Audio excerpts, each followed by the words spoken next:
It was a marathon today. It was D&D day for me and my friends, and we had a farewell today. One of our players is moving away, and we had to alter our usual gaming schedule to accommodate for that. So we ended up starting at like 10:30 or 11 a.m. It was a bittersweet kind of day.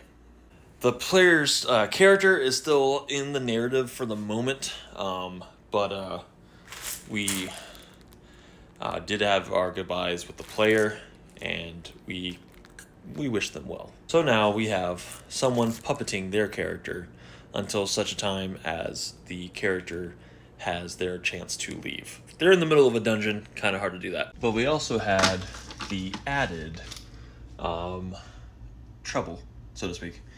The added challenge of having a new player at the table. They weren't initially meant to replace this player, it's just how it rolled. So, after we said our goodbyes, and we ended our session, the rest of us recalled, we don't have anything else happening today.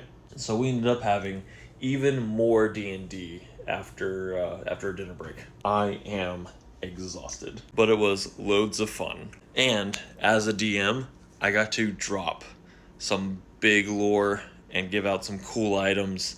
I dropped probably what one of my players would think is a pretty big deal. If you are a fan of Critical Role, you know what vestiges are. I have them in my campaign.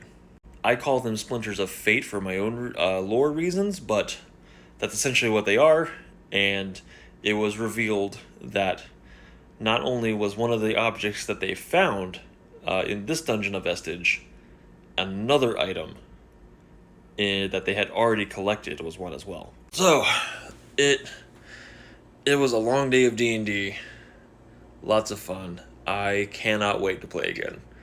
I love Dungeons and Dragons. Did I also mention that a lot of this was homebrewed?